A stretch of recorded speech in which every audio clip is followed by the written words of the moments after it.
All right, so maybe we should get started so we can have maximum time to hear from Jola. So if you're just joining us for the first time, I wanted to reintroduce myself. My name is Simona Capizani. I'm an assistant professor of philosophy at Durham University in the UK.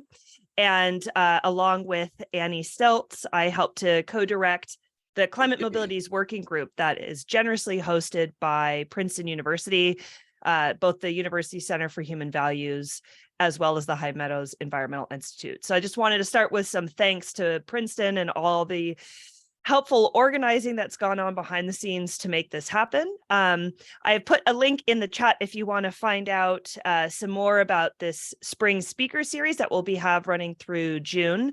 And we also will be recording these sessions. And so if you have missed a previous one, at that link, you'll both be able to register and find previous recordings. Without further ado, I wanted to first introduce my colleague in the working group, Professor Annie Steltz, who's the Lawrence S. Rockefeller Professor of Politics at the University Center for Human Values. So I will turn it over to Annie. Great. Thanks so much, Simona. I'm really pleased to be here. This is actually, I had to miss the first talk of the series, so this is kind of my first appearance, but Simona and I, together with Colin Hickey, co-founded and co-organized this group starting last year. And it's just, it's really great to see this speaker series coming together. So I'm a political theorist. I teach in the politics department and the Center for Human Values at Princeton. I've worked in the past on issues around land and territory and migration, and I'm starting a new project on climate mobility, climate displacement issues. So I will now introduce our speaker, Jola Ajibade, who is an associate professor in the Department of Geography at Portland State University. And her research uses both environmental justice and political ecology lenses to study the intersection of climate change, urban sustainability, and societal transformation. And together with A.R. Siders, she is the editor of an important volume that came out just last year called Global Views on Climate Relocation and Social Justice, which I learned a lot from and which I commend to all of you who are interested in these topics. You should read it. She's also the author of a very long list of papers in prominent journals on issues like managed retreat, sustainable lifestyle changes, low carbon development, and socially just resilience planning in cities. So her talk for us today is entitled, Can Managed Retreat Be Successful and Just? Global Evidence from Post-Resettlement Programs. So I'll turn it over to you, Jola. Thank you so much, Anna. That's such a great introduction.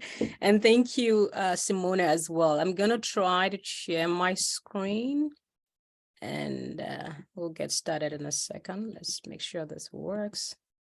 Okay, looks like it works. And I'll move this. Okay, I think people can see it.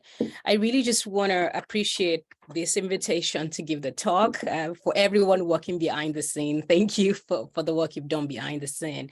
It's a pleasure to be here to share some of the work I've been doing on this topic. Just a second, I'm going to minimize this so I can see everyone as I talk. Yeah, my name is Jola Ajibade, for those who do not know, but I see a lot of my collaborators are also here on Zoom, so it's nice to see some familiar faces. And today I'm going to be talking about can managed retreat be successful and just? Some of you already know what the word managed retreat is. But for those who do not know, I will just explain what it is, and then talk about some of the evidence that we've seen across the world. So managed retreat refers to the purposeful relocation of people, infrastructure, and also businesses from areas that are hazard prone or that experiences multiple hazards, and resettling them in areas that are relatively safe. As we know, there is no areas that is completely without risks, but there are some areas that could be deemed as relatively safe. And people do move people, or people move themselves, and sometimes the government move people for multiple reasons, right? We're going to dig into that a little bit more. But one of the questions that I try to ask when I'm looking at this type of topic, or some of the work we've done, is can managed retreat itself be a part of the solution and not a problem? How can we ensure that relocation is being done or can be done in ways that create compounding benefits rather than compounding disasters and marginality? And that's why, trying to find evidence of a success, of some kind of success in retreat is important. So that's the backdrop to some of this work that we've been doing. But I just want to quickly clarify that, a note on language. There has been people written about this, that, we have to be careful the language we use when we're trying to address climate change and solve problems. And that's true. And with managed retreats, not everybody likes that word, to be honest, and for good reasons. Some people use the word relocation, some use resettlement. And whether resettlement, relocation, or retreat, there are historical and colonial connections to some of this language that makes people resistant to using that word, especially the word managing people and then asking them to retreat. So I do recognize those challenges with the language, and I do want to apologize that that's still the same language I'm using in this work, and I'll be using them interchangeably as I speak. Sometimes I may say relocation or retreats or resettlements. I mean the same thing, but I would say those words have a lot of baggage with them. So to start my talk, when people ask me about this work, I often come to the question about who am I and where do I come from? And I think this question is centered for many people as well when it comes to relocation issues. I'm from Lagos, Nigeria. We do experience a lot of flooding. We're challenged, or will be challenged, by sea level rise. And as a young child, I grew up in a place where I've had to move multiple times. So our homes got flooded almost every year. So I am familiar with, experiencing flooding, and none of that is good, right? But the issue then becomes, we had the opportunity to be able to move, I think around when I was 10, to move to a higher ground. Not everybody has that opportunity. But when we are talking about relocation, retreats, it often challenges a lot of things for people. It challenges, especially if a person is indigenous or have a stronger tie to the land, or the land has been a place where their ancestors have been for years. Talking about relocation, retreat threatens people in that way. It threatens their very core identity and connections to the community and the land they have. Another thing I also want to point out is that, flooding and sea level rise and coastal erosion are not the only challenge people are facing. There are struggles that people are experiencing with access to livelihoods, with food insecurity. There are structural inequality and political marginalization that do sometimes push people, or people want to move because of those reasons. And if you're here in America, and for Black American, and even for Black men particularly as well, racial profiling is a big issue. And so it's even much more dangerous. Racism and racial profiling is much more dangerous and threatens people's lives and health even more than flooding. So there are all of those things that come together when people are thinking, do I want to move? Where do I want to go? Those are really a serious issue. For us to keep in mind that it's not only climate change that is at the back of people's mind, or climate disasters that threatens people's lives. All sort of things do. Well, climate change is exacerbating some of those issues. Some of the factors driving mobility. And globally, we're seeing more evidence of these events. Just in 2022 alone, we had that massive flooding in Pakistan that displaced more than 32 million people. Whether it's the Indian heat waves, wildfire in Europe, and people are talking about relocation in the context of hurricanes now, in the context of wildfire. So it's not only flooding that this conversation has been, people are having this conversation around. They're also thinking about it with relation to other types of hazard as well. And the big question is, where will people go? So this article published by ProPublica and New York Times really tries to dig into some of the work around this and thinking, where are communities experiencing multiple hazard, where will they go? And will they be migrating, or will they be relocating within their own country? These are things to answer. And I do want to separate climate migration. I wrote a paper about this just because of what I've been observing in some of the work that I'm familiar with, and experiences of people that I've heard and spoken to. So I'm sorry, I'm coughing a lot because I had cough, so I'm just getting over it. I'm just getting better, but I think today will be fun. So climate migration for me and managed retreats or relocation or resettlements within countries are not the same, partly because the there are different mobility patterns in terms of how people move, how many people move. The funding sources for these types of relocation or migration are not the same. The agency, even internationally, that deals with migration is not the same as agencies within countries that, work on retreat. And also there are, as we all know, many of you believe know this, there are no legal protection for whom we may call climate migrants or climate refugee. Even that those words, there hasn't been a clear definition of who a climate migrant is or who a climate refugee is. So there are a lot of international problems when it comes to defining or even creating legal protection for these types of mobility. So that's one issue. And then when it comes to property rights, a lot of people, when they're migrating, they're abandoning their land, they're abandoning their homes. They don't really have protection around their rights to the properties they own. When it comes to retreat, some of the projects I've seen, not all of them, are protected, but at least in many cases, people do get some protection or some funding or support or grants, for their property. So it's a different dynamic.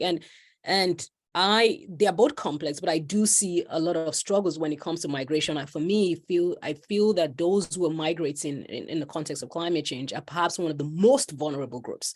With retreat, you see a variety of people, wealthy people retreats, middle income, all kinds of people do that.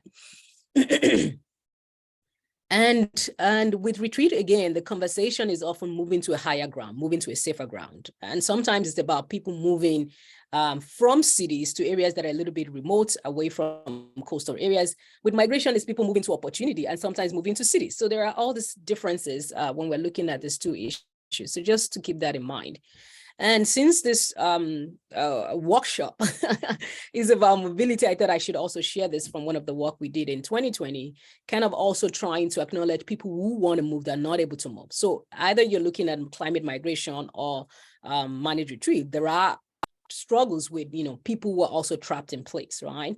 Some people want to move, they want the support from the government to be able to relocate or support from other agencies. They don't have that support, they feel trapped in place. And being trapped in place might also be people who are people with disability, but it's not only about physical disability, it's also about issues with poverty and lack of income and all kinds of things, right?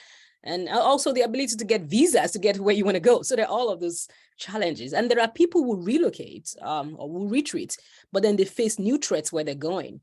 And there are also people who retreat and then they face new livelihood risks and wishing, oh, maybe I should have stayed where I was. And I will give some examples of what that looks like. And then the other end, when people migrate, especially when it's international migration, where, they go through multiple loops, all kinds of dangerous boats to get to Europe, to get to other countries. They face a lot of struggles, and a lot of people die on their way to trying to get to that destination they feel will be safe for them. And so they face sometimes both multiple physical health, livelihood risks, in getting anywhere. And sometimes they get trapped in transit. They never can go back and they can't even get to the country they want to be in. So they are trapped somewhere in between. And sometimes people get trapped in refugee camps. They get those countries, then they end up in refugee camps and they're there for 10 years, 20 years. So there are all of the spectrum of mobility that presents its own, their own challenges. And there is the tiny slice of, some form of people that do get to, some kind of success in their quest to get to a place that they feel they're going to be safer. And I'm going to speak to that tiny slice. It's really very little compared to what's going on globally. Just wanted to point that out. And a few examples that I think might help to, really hone in on some of the things I'm talking about here. If you look at this case in, or maybe I don't know if everybody's familiar with it, but there was a relocation that happened in Morovia. About 75,000 people were being relocated from West Point, and these people were experiencing sea level rise, erosion, and flooding. And the government actually believed that, the slum problem, which they thought, they can address those problems by also just relocating people, sort of doing two things at the same time, addressing exposure to sea level rise and addressing slum problems and moving people to rural areas of what the government did. But a lot of people were very, very bothered by this because, number one, they saw it as a geographic displacement that actually exposed people to livelihood risks and also to other to loss of socioeconomic, cultural, and social ties that they had to where they were living before. So the temporary, so this relocation for people was something that people really felt was horrible. They didn't want to do it, but it happened. And then in Senegal, there was also the relocation of people from, exposure to sea level rise, and initially felt like, okay, this was something that could be helpful, but then people realized that the land where they were relocated to wasn't really productive. So they said, life is not good here. The land is barren. And this relocation was done in conjunction with the World Bank. And in Mozambique as well, people were relocated. I'm sure many of people know that Mozambique, different parts of the country, are experiencing a lot of flooding. And so that's been a big issue. And so people were relocated from areas that was experiencing multiple floods and moved to an area that seemed safer. But then the areas they were moved to had or was experiencing droughts. And so people felt that they now have to rely on food aid. But when they used to rely on their farms for food production. So that was an issue for a lot of people. And so, so there are often negative impacts of retreats. And some of those impacts include indebtedness, loss of access to land, loss of access to forestry and fishing resources. And also, it could also expose people to acute and chronic poverty or disruption of their network, or loss of identity, as I mentioned earlier. So this is something we want to keep in mind. So that's on one side. There's also the other side of the conversation where we're seeing retreat become a tool for marginalization and facilitation, where it's, in some cases, we see it as being class-based displacements, where a particular class of people are relocated while some other classes of people are allowed to stay and still around the coast. And so we also, and this is happening in different places. I'm just going to show a few examples where I've worked. But there are also, we see in some parts of even here in the US, where we see racialized forms of climate gentrification as a result of relocation. In places where I've been working, one example is the Lagos case in Lagos, where people, as the poor have been relocated, we also see new, wealthier land being built on the lagoon, on the Atlantic Ocean. We have the Eco Atlantic City, we have the Orange Island being built, the Gracefield, all of that. So that's happening where the rich are reclaiming land and the poor are being asked to relocate, and so you see a lot of this displacement happening simultaneously as retreat are happening in those areas. Similarly, I have done some work in Manila as well, and we see same issue in Manila, where the poor have been asked to relocate or have been made to relocate, and then you see the proposals for new shining projects right on the bay. And so not all retreats are the same. It's just for me to kind of put that out there, that there are all of these examples that people are not these types of retreat do not really favor people, is what I want to say. And there is also another case of those who are invincible, or more or less people we don't often talk about, who are stateless or ethnic minorities, that they've had to migrate for, in this case, I'm talking about the Rohingya group, where they've had to migrate due to a lot of the struggles they faced in their country. Number one, these are the people who are most, in my opinion, the most discriminated people in the world, or the people who are discriminated against in the world. So in 2017, about 700,000 Rohingya refugees actually fled from their country in Myanmar. By country, I mean it's in quotes because they are deemed stateless. But they were fleeing violence from Myanmar, and they moved to Cox's Bazar, which is a refugee camp in Bangladesh. And this group, one of the reasons they were fleeing, they experienced a lot of killing and rapes were happening. And this was being done by the military governments, the military in Myanmar were attacking people, and they had to really flee for their lives. So there was a valid reason for fleeing, and lots of people moved at the same time. But as they got to Cox's Bazar, one of the arguments was that, the camp itself, the refugee camps, was not only congested, it wasn't conducive for people. And the president in this case, or the prime minister, I would say, the prime minister of Bangladesh that, the situation in Coast Bazar camp wasn't tenable, and they said they had to move people elsewhere. So a lot of people moved there. It was really not the best or ideal camp. And this conversation is on the news recently as well. But then they had to move people. And the goal was to move them to sort of like a floating island, which is the island they built. This, it was being built in 2018. And it completed around 2020, 2021. But where this island is, Basancha Island, this is where it is. It's in the middle of nowhere. Even though the buildings look good, from the types of pictures, it looks like, oh, it's an ideal place. But for a lot of people, it wasn't, because it was this is the satellite view of that Basancha.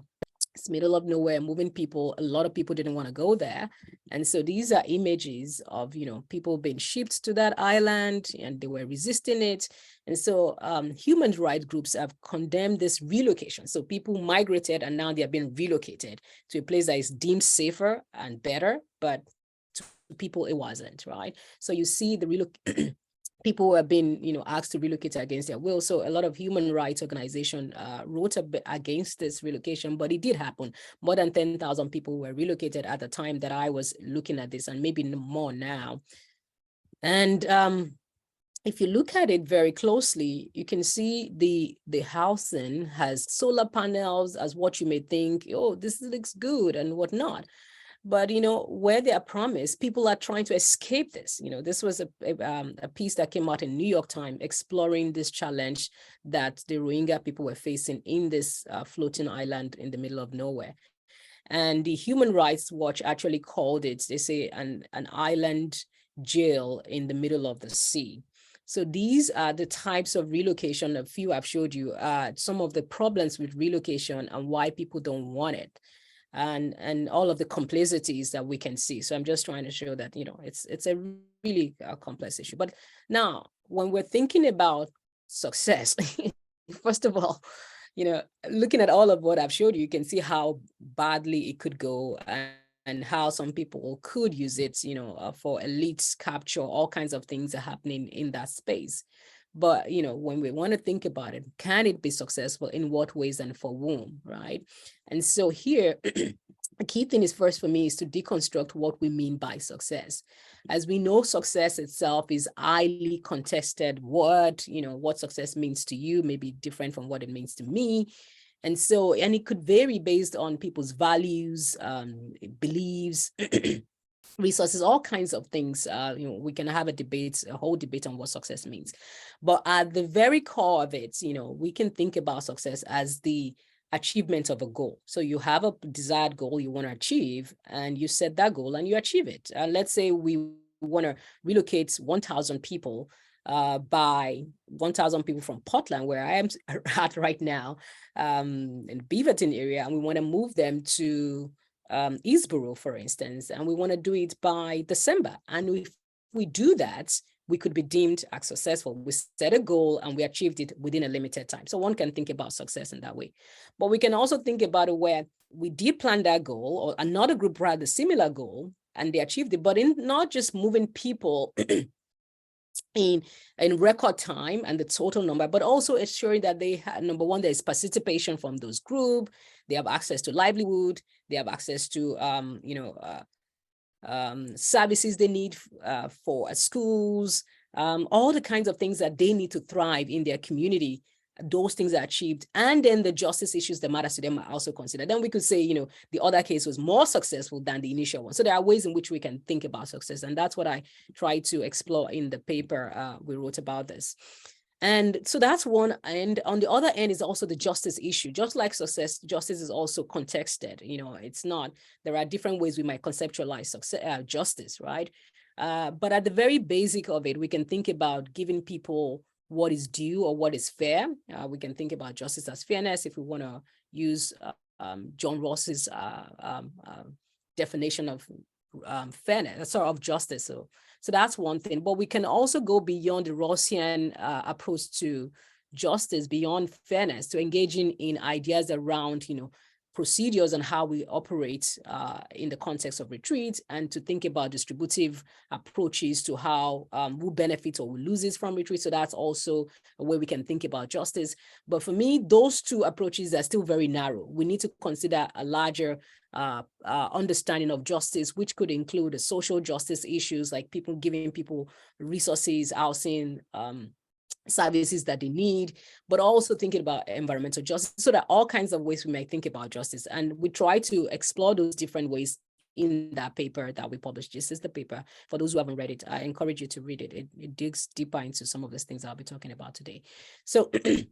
So in that paper, we explored what are the topologies of success that are out there for successful relocation. But before we do that, the question becomes, who defines success, and success for whom? If we say who defines success, should it be the community that is being relocated? Is it a community that are left behind? Because usually not everybody leaves. And also, is it a community where people have moved to, the receiving community? Should they be the one be defining the success? And should it be the academics that are engaging with people, or should it be multiple stakeholders? So who defines success is a deep question on its own. And then the other issue also, what metrics should we use to determine success? And should we be thinking about success in terms of the process, the outcome, the actions? And also on what timeline, right? Should it be after 5 years the relocation has happened, or after 10 years, as at 20 years? So there are all kinds of challenges with defining success. So I do want to put that out there, that what we've done is just an attempt at getting at what success might mean. It doesn't mean that, it's a final way of conceptualizing this by any means. And I do want to also talk about an example very quickly about a Taiwanese case where the community actually had to relocate 4 times, because the first time they relocated, the first place they went to wasn't safe. And after 2 years or so, they decided they had to move, and they moved multiple times. So there are all of the struggles in determining what success will be and in what timeline. And also, when we do move people, where they move to, we have to think about, is it going to be still safe in 30 years, in 50 years, in 100 years? In all of those climate change timelines that we explore, will the new place they move to will be safe in those time periods? So it's a very complex challenge. And when it comes to the topology that we explore, the question that also becomes, how does it intersect with issues of justice? First, we have to think about the unique circumstances and power and privileges that different people have, which also often shapes what people get when they relocate. So you can think about a person's education, who is able to argue for more money during retreat, or the person's gender or their age. All kinds of things can shape retreat and who gets what during retreat. So that's something to put at the backdrop of, this very important questions we're trying to answer.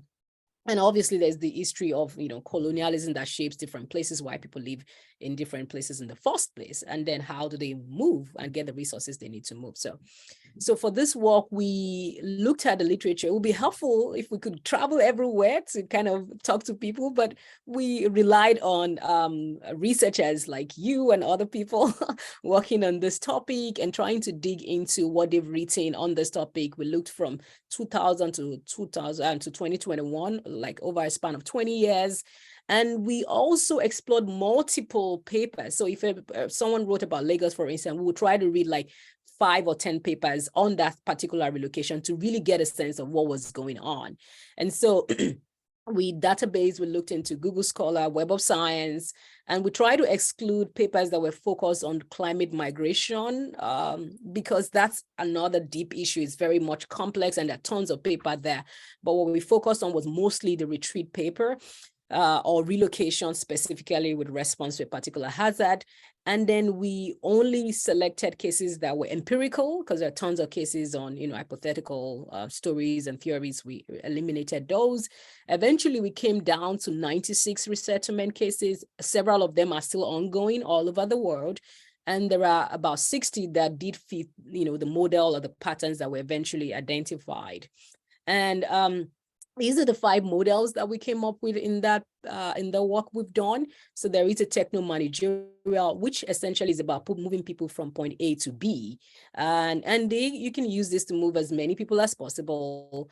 There is really no attention to justice. It's really about saving people immediately. There is this major risk, you got to get people to safety. That was the underlining factor for some of those techno-managerial cases. And often it can be high-handed. And then the eco-restorative cases, these were cases where people were relocated, but often centering also land protection and ecosystem protection were part of the restorative relocation that we saw. And some people call the eco-restorative one managed realignment, something like that. There are all kinds of languages where it's really about restoring land, marshland, coastal land, and even areas that are experiencing droughts. And then the compensatory case, many of you will be familiar with it. These were cases where people were being reimbursed for the loss or damage of their homes. And in the US here and some other places in Europe, it's described as buyouts. But other places, you also see a land swap happen, or you could also see housing exchanges where people, their previous houses demolished and they are given a new home. So those cases, we classify them as compensatory. And then there were the reformative cases where it's beyond just giving people housing. It's also the people participating more intimately in the relocation process, where sometimes they build the house themselves, they get support from the government, they have sort of increments in access to services, livelihoods, all sort of things. And I'll show you examples of those types of cases. And the final one being transformative example, where people literally, the structure of the livelihoods also change, where people in some cases move from coastal areas, they move to an agricultural land. And some of them also had access to solar panels, improvements in livelihood training, improvements in living standards. I mean, compared to where they used to be, not compared to other relocation, just thinking about improvement in people's life overall and reduce exposure to risks.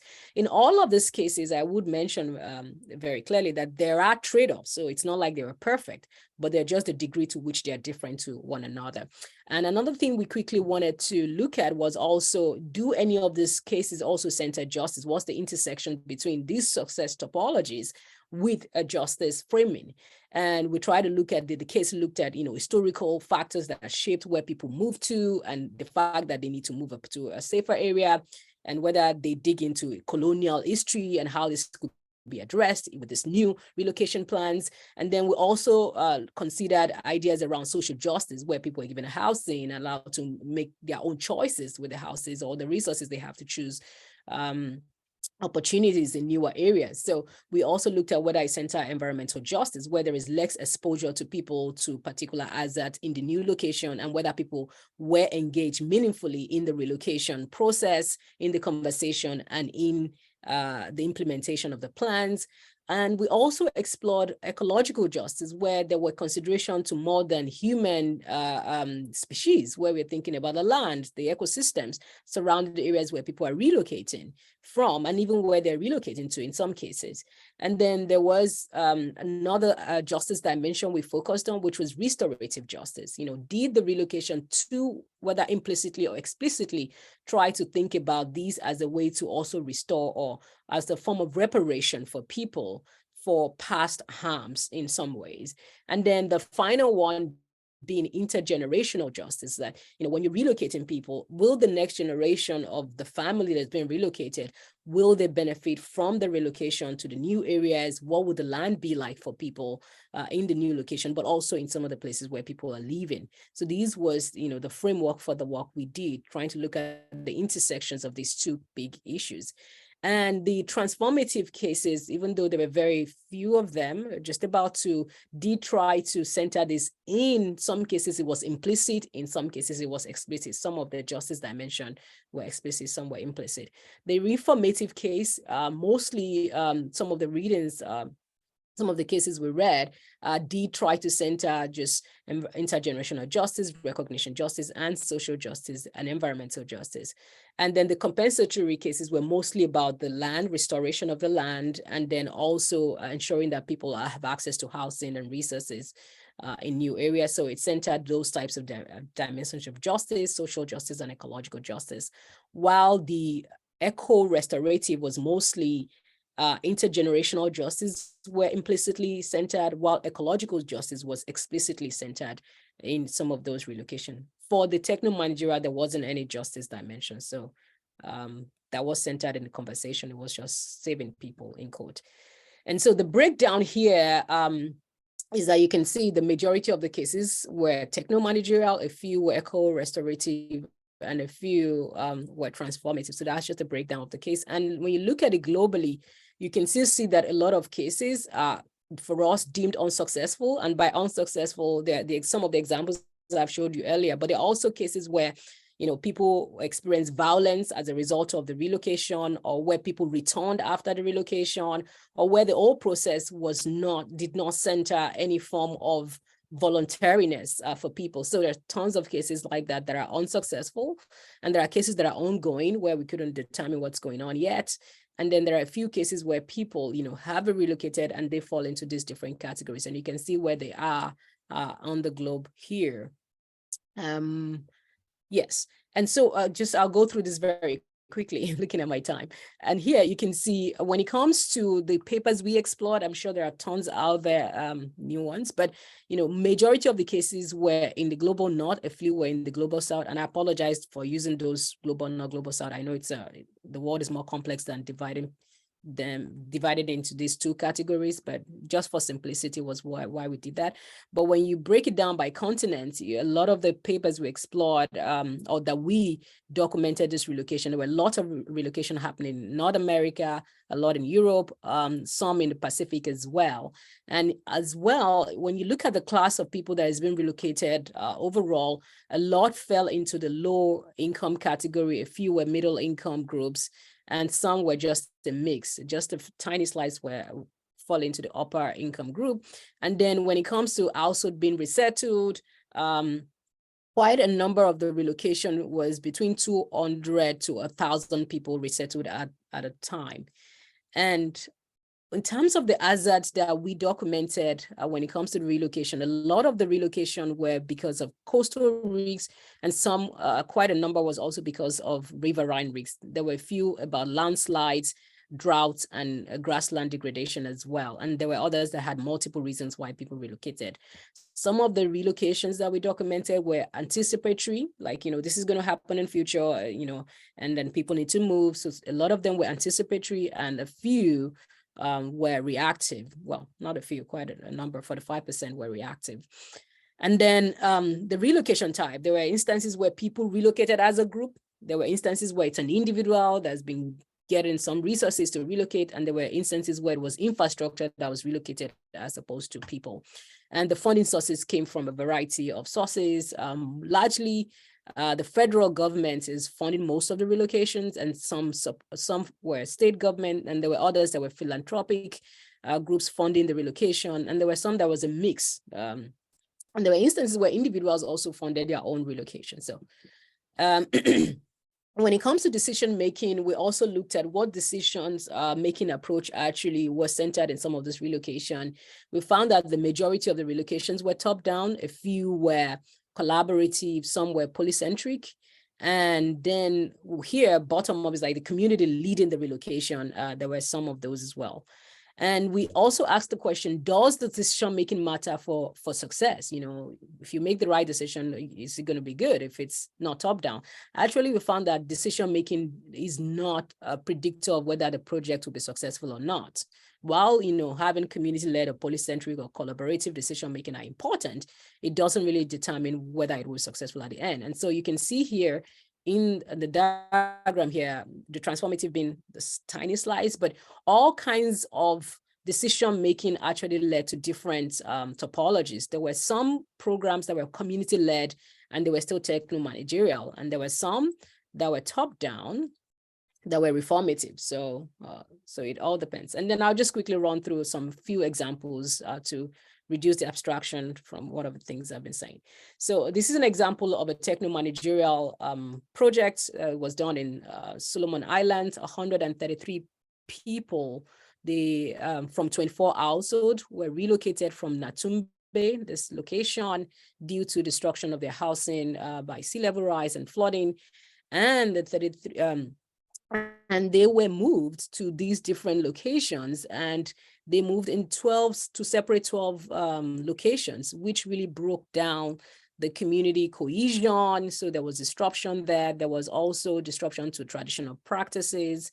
There were challenges with coastal livelihoods. They didn't really have a lot of resources in the new location. There were sanitation problems. There were problems with access to drinking water.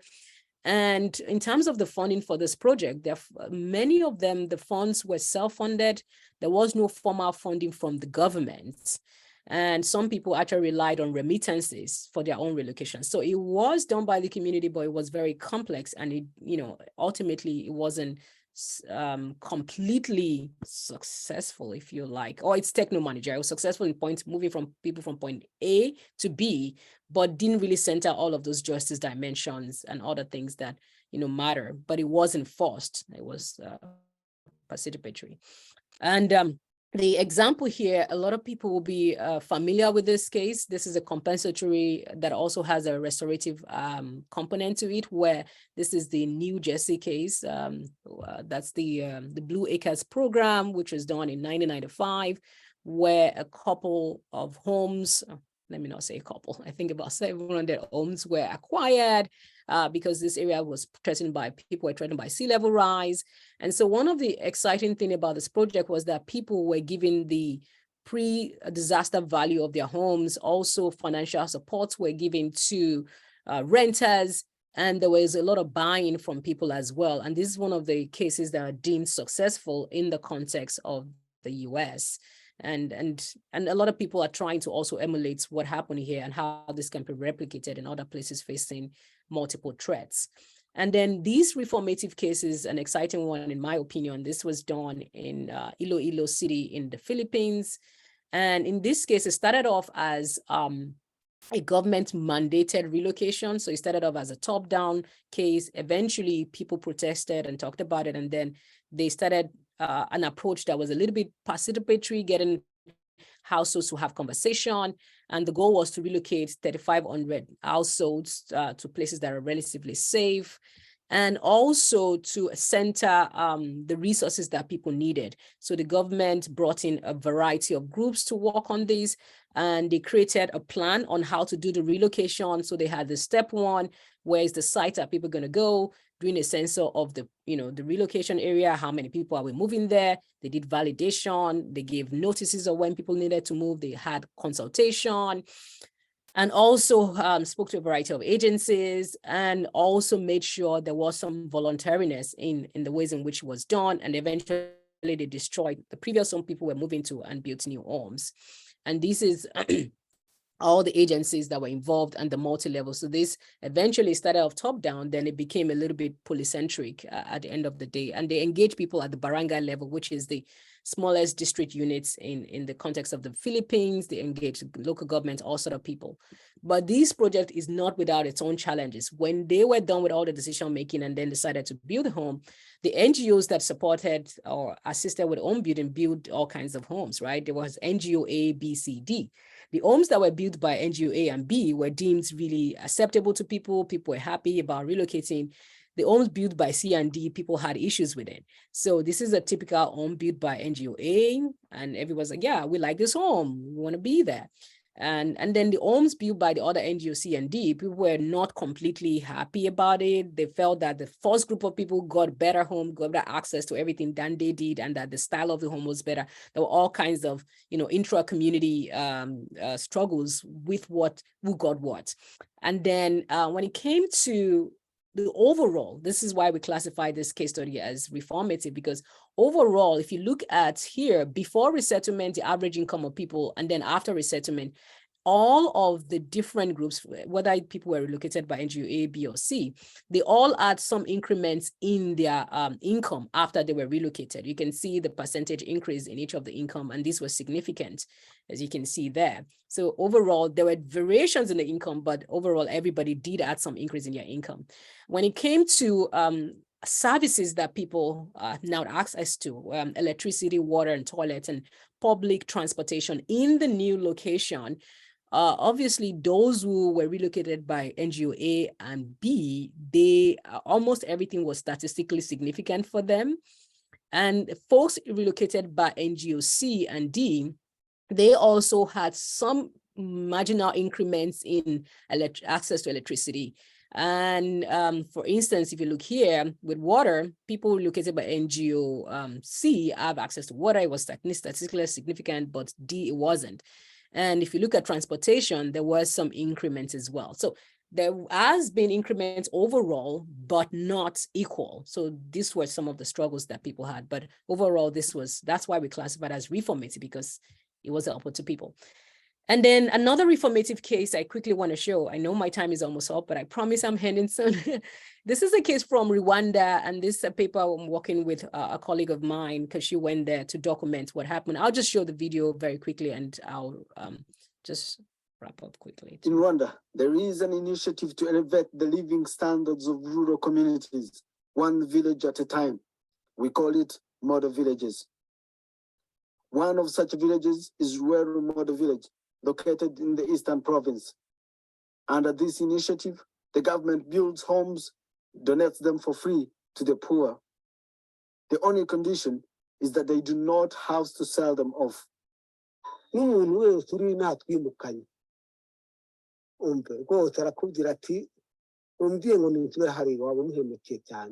name is Antoine Mcheshimana. Behind him is his home he received in 2016. He lives in this house together with his wife and 7 children.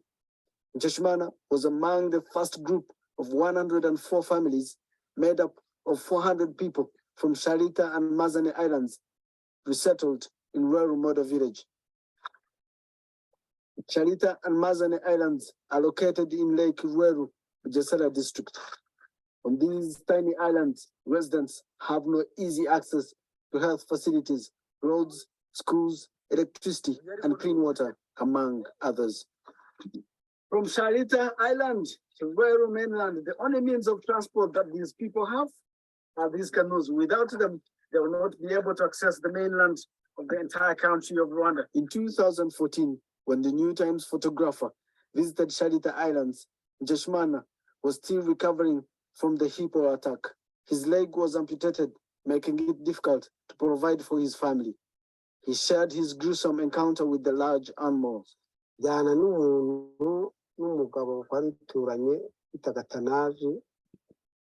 Because of time, I'll stop there. But I think the message, and people can look this up on YouTube as well.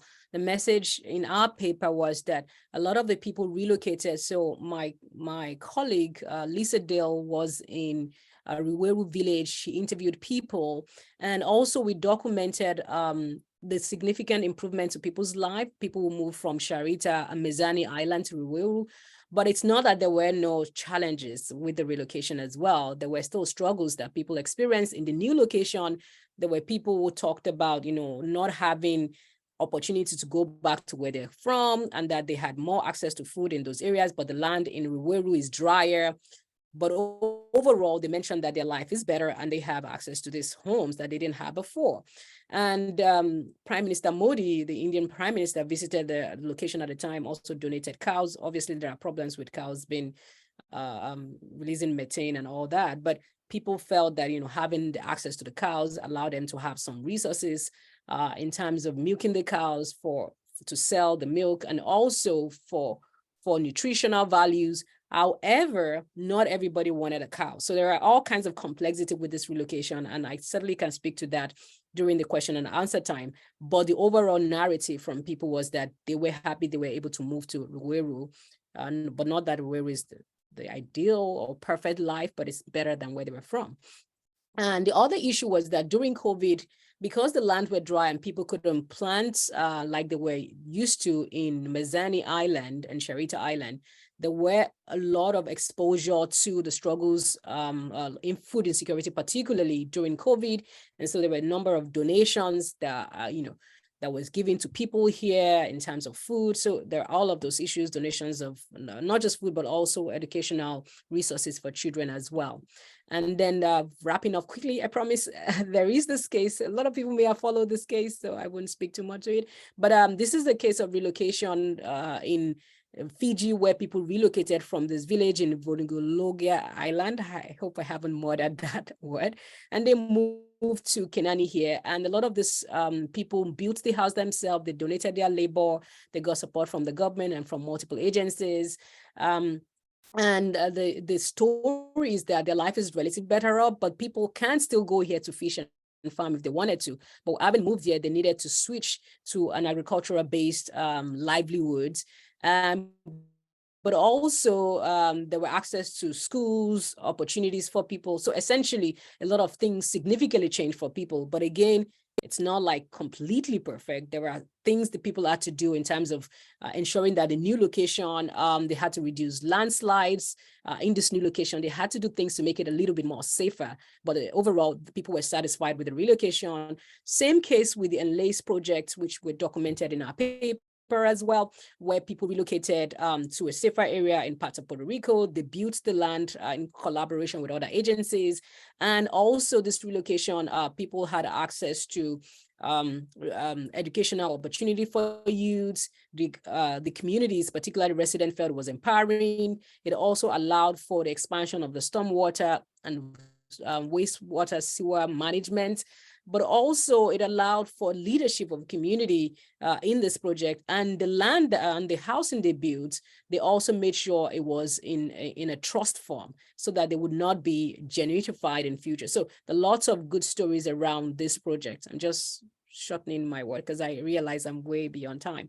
And so the wrap-up thing for this was that, we do need to move from this techno-managerial, which is the global example, the majority of it, and to move to a case where we have more cases that are reformative and transformative and less techno-managerial. And the question of how to get there, from what we've seen in our paper, in the work that we've done, is that we need to center people's self-determination on what they want, and also ensure participation of all groups that will be affected by the relocation, ensure robust planning, funding. Enough funding matters to be able to make this project successful for people, capacity building even before the project happens, social cohesion, acceptance of there will be some trade-offs one way or the other. It comes down to what people want to deal with in the new location. Then land rights and tenureship is very significantly key for people in those new location, and also ensuring that we implement risk mitigation even in the new location was important. Cultural and social network is really high up there for people, having those ties kept intact. And obviously livelihoods and social services matter for people in those new locations, and being accepted in those places and having a welcoming community also matters.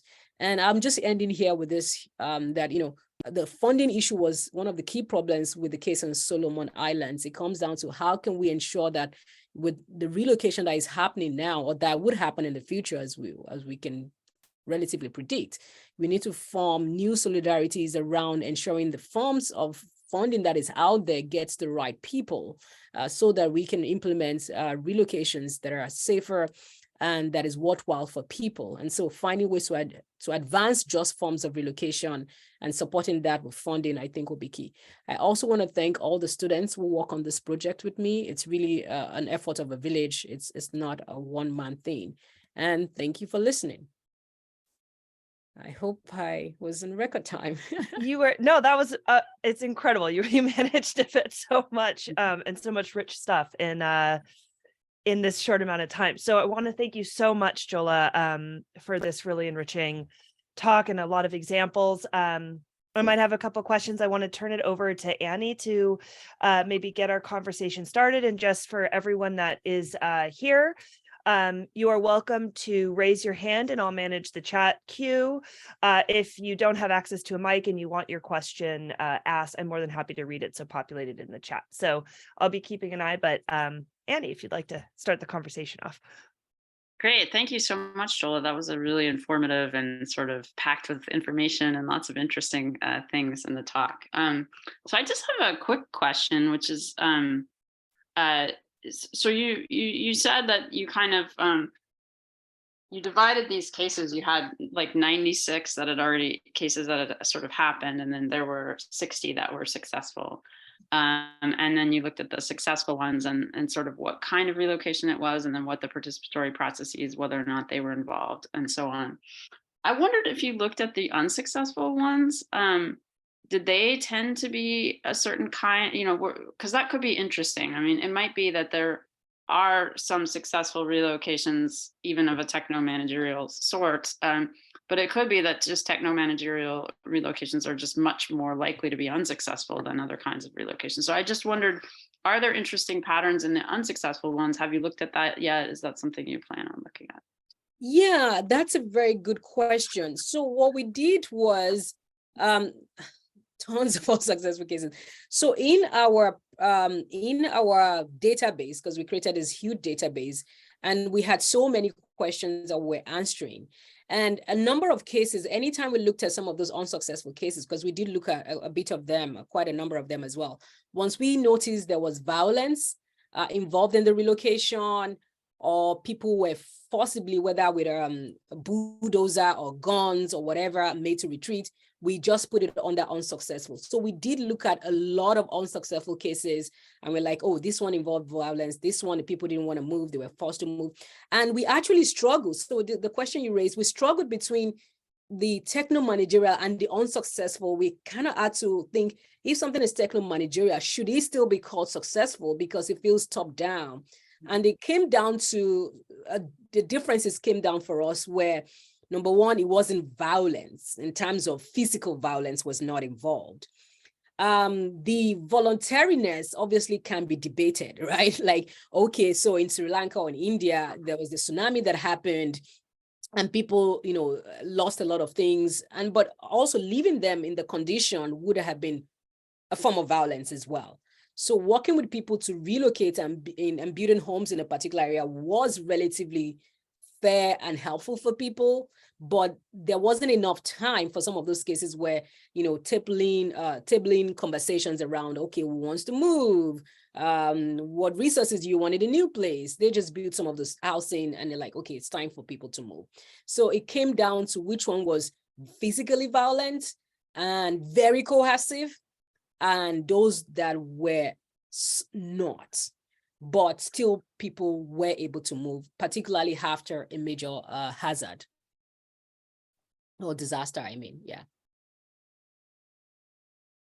So maybe I'll put one question forward that might build off of this. So I was surprised when you were mentioning how when you were looking at these different dimensions of success, that you found that being somehow engaged or participatory in terms of the decision making, that decision making didn't necessarily, when there was more agency in the decision making, it didn't necessarily lead to success. But then, I've noticed in the recommendations, and most of us that are doing work on this do center the importance of self-determination and participation in decision making procedures. So I was wondering, or wanted to invite you to speak a little bit more about the kinds of participation, how self-determination can be facilitated in your recommendation that you mentioned towards the end for cases that you might deem more transformative, or at least not necessarily the kind of techno fixes that are top down. So just looking at the kinds of intersection between decision making leading to success, is there a particular kind of forms of participation that you are finding track more of these successful cases? Yeah, that's a great question. So if you looked at the the transformative one, there was no top down. It wasn't top down. It was community led, and I think one was collaborative or polycentric, something like that. So it mattered. Both of them, I think, was community led and polycentric. Yeah. So that was the only case where it wasn't top down. So maybe there's something to be said about, the agency of people in that area. But for the reformative example, that's the one that was very much complex, where some were top down, but it still worked. And then when it comes to the agency of people, you're right. It's helpful to have, center the agency of people. And that's why we also argue for the self-determination of people. But also in our work, we realize that sometimes it's not the case that everybody knows what they want. So I try not to romanticize community. I try to look at what the data actually says about what makes a place, what makes a relocation successful. And so finding ways to engage community with the information that they need to make the appropriate decision about when they want to do the relocation, where they want to go, and ensuring that they also participate in the implementation, I think matters. And look, if you look at the techno-managerial example I showed you with the Solomon Island, the community did everything themselves. It was community-led. but it still failed because they didn't have the resources they need. Obviously, being top down does not mean it will be successful. It's just, it would have been helpful if it was more collaborative with government or with, other polycentric approach where you have multi-level decision making. And a lot of the cases, if we'll just look at decision making, I think cases that were more polycentric and collaborative was relatively better. And because the resources came from multiple sources, the government and all that, than if it's just the community leading their own relocation, or if it's just the government saying you got to move. And so being in that, center where there are all kinds of voices coming together, while still centering the agency of the people who will be most affected by this relocation, that is key, but also helping them to see a different, a more complex picture, and finding ways to support them in their quest to relocate. There was a case in Brazil that I really enjoyed, the Enchanter or Encienda community. I hope I pronounced that correctly. The relocation was led by women. They worked with the government, and they wanted to work with the government initially, but then the government wanted to relocate them to a place they didn't want to go. Eventually, they chose to do the relocation themselves and raise the monies themselves. But they were also aware of all of the legal hurdles, in terms of what they needed to do in the new place to be able to maintain the status to live there. So there are all kinds of complexity with the agency. So in that case, it was women that led and they were successful. In some other cases, obviously there are problems with the men leading all the time. But, centering women's voices and women's need actually makes things a lot better, like the case in Brazil has shown. In the case in Fiji, one of the major critiques is that women participated, contributed at labor, also helped with electrification. They gained skills on how to put solar panels. But when it came to the decision-making, it fell back to the traditional decision-making approach where it's the men kind of having that conversation, in the customary sense of it. And so the result was, or the story is that the women were not happy. And then also when it came to the compensation for labor, the building, men did get compensated for their efforts, but women's labor was sort of presumed free. So the way the way women work in the home and what you do is not compensated, that those domestic work we all do. And so the same thing happened with the Fiji relocation. All of the work that women did, even though they extended their work beyond the domestic work, and they also have electrification and solar panel, got trained, implemented it, but they were not paid for that labor. So those are things that I think when we're thinking about future relocation, we need to also consider the gender dimensions of this, who benefits while the process is going on, and who doesn't, and who needs to actually, benefit from the process of the relocation. So there are issues. That's why in that paper, we try to look at the decision-making, the process itself, some of the complexity, and then the actions of different actors and what ultimately happens when it's fully implemented. Wonderful. It's really, really rich. So I want to be able to give folks the opportunity to jump in with this conversation. So feel free to go ahead and raise your hand, and I can call on folks. And Annie, in the meantime, if you wanted to follow up on any question while we're waiting for folks to generate, you're welcome to. It looks like we have... Yeah, we got Nick. So Nick, if you want to, and just folks, if you want to introduce yourself, maybe your institutional affiliation and who you are, just so we can start to build community as we're having this discussion. Yeah, that's a good segue to my question, actually. Yeah, thank you so much for a great talk. This is awesome. I don't know much about this particular field of climate and migration, so it was super helpful for me to learn from all of your work that you've done. My name is Nick Shaket-Levy. I'm a postdoctoral associate at Boston University. And I study kind of more climate and migration, like how smallholder farmers are responding to climate change and how they're using migration as an adaptive strategy. So kind of on the other end of the spectrum from what you presented. But this is super fascinating. And one question I had relating to community is one of the really interesting points you mentioned at the beginning is, how relocation affects kind of social ties and like embeddedness in a community. And I was wondering, like through the case studies that you looked at, did you find any good examples of how, more from a methodological perspective, like how could you kind of get a sense of like how that's affected after relocation? Like, are there like ways to measure like social embeddedness, and B, like, were there any interesting case studies of like how communities were able to manage to still hold that on after they moved? Thank you. Yeah, that's another important question. Yeah. So a lot of the cases, especially again, I apologize for using this word global south and global north. But a lot of the relocation that were group-based relocation, particularly in the global south, many of them were relocation of communities as opposed to individual getting a buyout and moving somewhere. And so the example I was giving you about the Brazilian case where the community came together, they've been experiencing a sea level rise, coastal flooding in this location, and it was just untenable for them to keep living there. And they realized they had to move. They went to the government. The government said, we're going to move you to this other location. But they said, we don't want to leave our community. We have to stay in this same island, but we needed to move somewhere safer on a higher plane. And we will need everybody to be, relocated at the same time. What the government did was they took the case to court. The government lost, but then they refused to fund the community in their relocation effort to stay on their island because it's their ancestral tie to those places. So just asking people to go elsewhere to join a new community was something that was not even considered or that people didn't think was going to work for them. And so coming together and saying, we're going to raise this funding and we're going to move to where we want to helps with that social embeddedness, because there are people with particular ties that it matters being together. And there are other cases, especially with relocation of indigenous communities as well, where we see that, relocation as a group is really what will work for communities, not those individual buyouts, like you get money, you don't get money. It doesn't work for a lot of communities.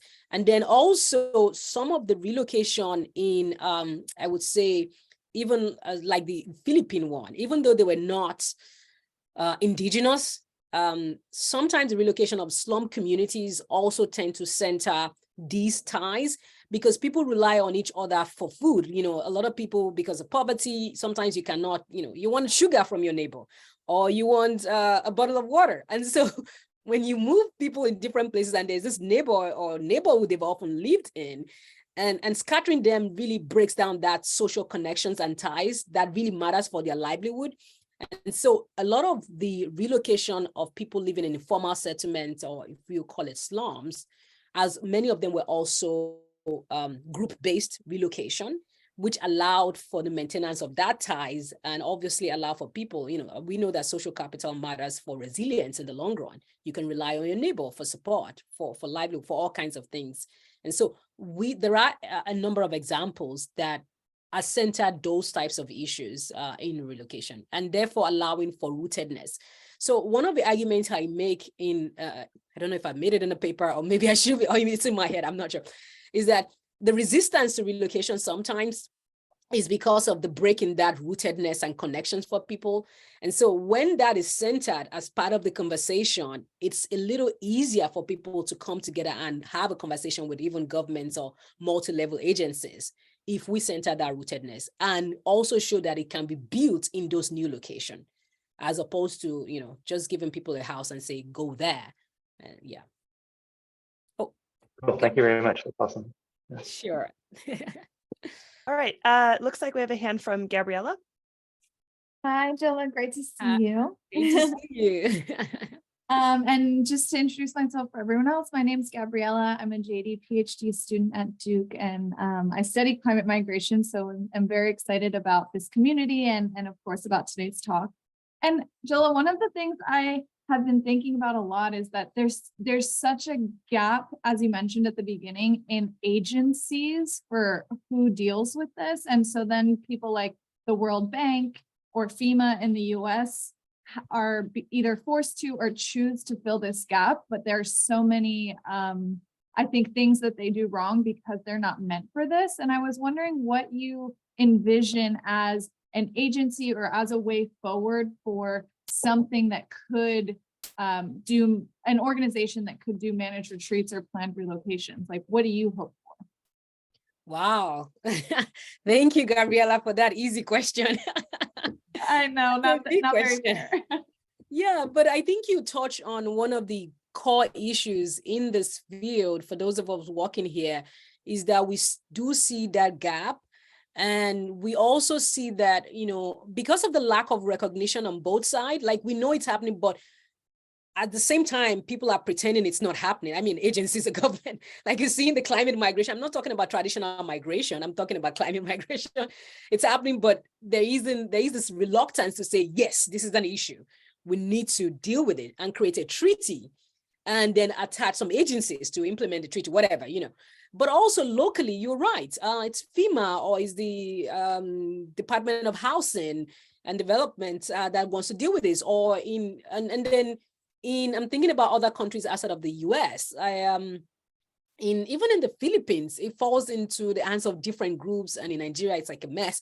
Like I haven't seen a clear, and maybe it's out there, people may know, but in any particular country, based on the work we've done, that they have, well, I think maybe New Zealand may be coming close, either New Zealand or Australia, I'm not sure, one of the two, coming close to kind of defining, you know, what retreat is and setting up legal parameters around it, and also we should be implementing that. And for anyone interested in this area, I think please look to New Zealand, you may find something. But other areas, I haven't really seen like clear designation of this is the agency in charge. It's not just, you know, obviously there are agencies that deal with displacements, right? You have the ADMC internationally documenting displacements, you have the IDP documenting internal displacement. They deal with displacement and moving people into temporary homes, helping people evacuate, but they don't necessarily have the mandate to relocate people into particular homes or something like that, or even the mandate for like, this is you dealing with buyout. So there is a gap in this area, and I think it will be helpful to write about it and call the attention of policymakers globally, but also nationally here in the US, like who should be dealing with this? How many agencies? There could be more. It doesn't have to be one agency. There could be multiple agencies. And how can we do it in a more systematic rather than ad hoc way? FEMA, because of their mandates, they deal with disasters. So they do have to come up and help people. But I don't know if it's their mandates to work on buyouts or something like that. And so you're right. We need to rethink how we, number one, acknowledge that this is a big problem. So I think that's part of the issue, you know, coming to terms with this is going to be the future issue in many states. And locally in states, we have to come up with agencies to deal with it, but also nationally, federally, we need to, is it FEMA? If it's FEMA, let us know. If it's not FEMA, which other agencies that will be dealing with this as a mandate, not as an hard up or hard on to every other thing they do. So yeah. So my wish is that we'll come up with some multi-level groups and agencies that will help communities. So if my home got flooded, I need to know, and I want to relocate, and I meet certain criteria for getting support, who should I go to? Right now, I don't know. People will just go to FEMA, and FEMA thumbs people down a lot. And if you're not educated, or you're not in, you know, those categories of in those counties that can draw attention of FEMA, you may get nothing. So there are people who get resources, as you know. There are people who also fall through the cracks because they don't even know which agency to start or who to reach out to. And if I can add, I really appreciate the work that is being done by the Anthropocene Alliance and some other group in the climate migration. The Anthropocene Alliance, they've been helping communities largely in trying to figure out where they will get the funding, how they need to think about relocation if they want to, and also how they can implement it. So you can see that it's falling into the hands of like voluntary non-profit organizations, you know, when this should be something that the government should actually be engaging people on how to do this. So yeah, we do have a long way to go. Thank you. I'm definitely going to look up New Zealand and the Anthropocene Alliance, so I appreciate it. Yeah, they're really doing great work. Annie. Thanks, Jola. So just one more quick question. And this is about the really interesting cases of kind of class-based displacement and racially based displacement, basically the displacement of marginalized or less powerful or lower income, less well-resourced populations. And then often, as you showed in those slides, kind of the repurposing of their land for projects of elites. So, I mean, that's a pattern that like seems to exist across many, many contexts, and seems like, you know, an issue, a key justice issue with any kind of more widespread managed retreat program. If we were to try to do this at scale, like that issue seems like something that we would need to confront very squarely in order for the program to be acceptable from a justice-based point of view. So I was wondering, I guess I just wanted to get your thoughts on how, how that issue could be ameliorated, if at all. So one thought that I've sort of considered is whether discrimination legislation could be embedded into these programs. So sometimes in discrimination law, there's different standards, but one standard is called disparate impact. And that standard basically suggests that if your program has, a very disparate impact across different socially salient groups, that often is a sign that it is, that it is discriminatory. So, I mean, you could imagine embedding in these programs like a requirement that socially salient groups, it could be classes, it could be races, it could be ethnic groups, need to be required to relocate at comparable rates. And you could imagine allowing people to bring legal challenges to the programs if they could show evidence that that groups were not being required to relocate at comparable rates. What do you think about that? Yeah, that's another issue. And it's I think one of my colleagues also documented it here in the US context, about armoring, like who gets the armoring, the sea level, sea walls protection, and who is being asked to relocate. I think work from Linda Chai, I think she documented this a little bit, and also Saida has also documented this, I think in the case of North Carolina, but you might also see something like that in maybe Florida, as well. So it is prevalent here, but it's also very much evidence in the global South, especially in cities that are building these mega structures for whatever reason, largely for capital accumulation. It's obvious.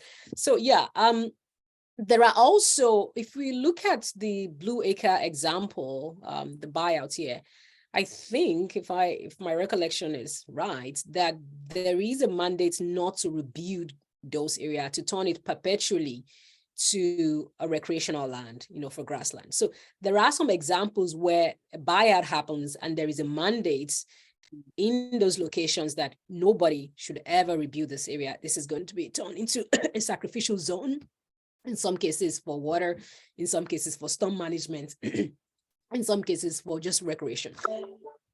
So that's one thing that is evident in some relocation, but not all yet. And I think it goes back to this lack of guidelines, whether nationally or locally, around when we do buyouts and, excuse me, or when people retreat, what should happen to the land where people, I'm sorry, where people retreat from. And you're right, that kind of legal clause that you're saying is something that should be considered. And certainly, I'm sorry.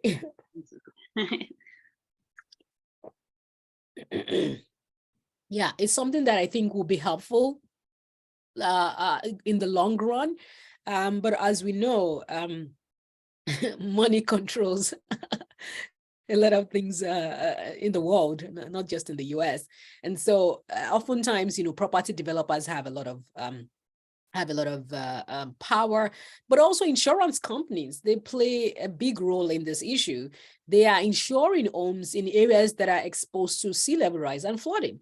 And that's part of the complexity. So if you relocate a poor person or a middle income person, whatever race, and then the insurance comes in, a property developer comes in and puts in a mega skyline somewhere and then insures them, what do you do? And so there has to be that kind of legal clause around not rebuilding in those areas, no matter who it is. And also there has to be some kind of sanctioning of insurance, who insures people in those places. And a lot of sometimes when those places get flooded, it ends up being not just the insurance company paying, sometimes they pay, for sometimes it's FEMA that rescues people, and that's our money. That's the taxpayers' money that ends up being disbursed to help people in those locations, even though we already knew years ahead of time that those locations shouldn't have been built in the first place. So there are multi-level mandates that I think is needed. Some to actually curb insurance in those areas that are exposed to flooding, but also making sure property developers would not develop those locations, and then having this, is a non-discriminatory legal clause you said, where nobody should rebuild. So there are multiple ways we can address that issue, but it is definitely a big issue.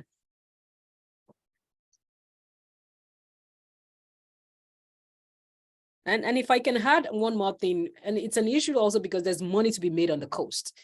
People like living on the coast. So if you say they shouldn't go and just go there for beach, there's the tension about, I love the coast, I want my home to be on the coast, but then your home is eroding. So how do we also get people to rethink, our relationship with nature, and thinking about not urbanizing the coast, but moving to safer places. There's another work I'm doing, which is still in the infancy, but hopefully I'll get it out soon. It's also about, there are people building floating cities, and this is actually building on the water. It's not just those land reclamation projects that I showed you. There are, ideas of actually, building a thriving community on the water. And what does that mean? Who is going to benefit from living underwater? Who isn't? What's going to happen to our ecosystem? So as we're thinking about retreat, we're also seeing a lot of push, usually from private organizations or private companies. And some now, with the support of the UN Habitat has actually endorsed this whole floating city in South Korea, for instance, and that's ongoing as well. So it comes down to, should we retreat, or should we also think about these floating cities? If it's going to happen, how do you make them safe, and safe for whom? And what happens to our fishery resources? What happens to, preventing ocean ocean pollution from plastics? How do we deal with those issues? They are all there. Yeah, I was just gonna, mention, I was recently speaking to the mayor of Kauai about communities that have been experiencing housing and flooding loss. And there's often this notion that what it is to be resilient is to rebuild. And part of what he was discussing was about this kind of norm shift of, maybe the most resilient thing is not to understand about rebuilding, right? Or at least not rebuilding in the same place. And that's something that is a hard norm to start to change. But this idea that a community's resilience is bound up in having to reconstitute themselves in the same place. Nathan, I want to get your question in. Got about 5 minutes. Thank you. Yeah, I'll keep it short. And thank you so much, Jola. One of the things I really appreciate about your talk is that you really emphasize the ways in which these relocations are not existing within a bubble, but are rather linked to histories of development and social, encounters and politics. And so I think I'm thinking about that point in the context of knowledge production and research around these processes. And one of the things that, I've struggled with in my work in Louisiana is recognizing the tension between this debate around reducing hazard or exposure to hazard with the tensions around a right to place. So for example, petrochemical companies and developers are afforded a future on Louisiana's coast, whereas indigenous communities are it's a foregone conclusion that they'll move inland. Or it's seen as adaptation. And so how do we produce knowledge that is useful for those communities that are already lacking self? I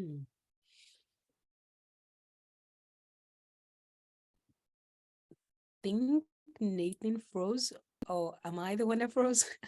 No, I think Nathan, you did freeze, but if you want to, Jola, take up the question. Yeah, Nathan always has the easiest question. Yeah, oh my God, that is such a big issue to unpack. I feel bad though that he asked the question and he's not yet to hear my response. Okay, I think it's back. Nathan, are you back? Yeah, oh my God. It just reminds me of a similar issue we can think about, not just in Louisiana, but also in the case of the Niger Delta in Nigeria, where I come from, where the oil companies, like he was saying, are afforded so much leverage, so much opportunity to do literally anything. And then people there suffer a lot of the consequences, but also if there are impacts, you're the one that have to move, you're the one that have to deal with it. And so, though he didn't finish his question, but I'm assuming he's suggesting he said something about how do we advance knowledge production in ways that would be helpful to the community. I think that's what I heard. So yes, I think he was mentioning about, especially when communities there's already assumptions built in about what will happen to the communities versus, let's say, the industries that he was mentioning on the coast in Louisiana. So yeah, he was focusing on knowledge production for yes. communities' benefit. Yeah, so one of my students wrote a master's thesis, particularly on this case study in Louisiana that Nathan also works on. I think she cited Nathan's work as well. But in the work that she looked at a lot of the policy going on and also the response from the community. And one of the things she also discovered was that the community still wants to have a tie back to that land, even though they're relocating. They want to make sure that they can use that land for whatever, whether it's fishery, recreation, whatever it is they want to use it for. And the government has not necessarily approved that use. And so that there is still this tension between, even though you're relocating us, we still own this land, but you're telling us we don't own this land because you're asking us to move to this new location. And I don't think that tension has been resolved yet.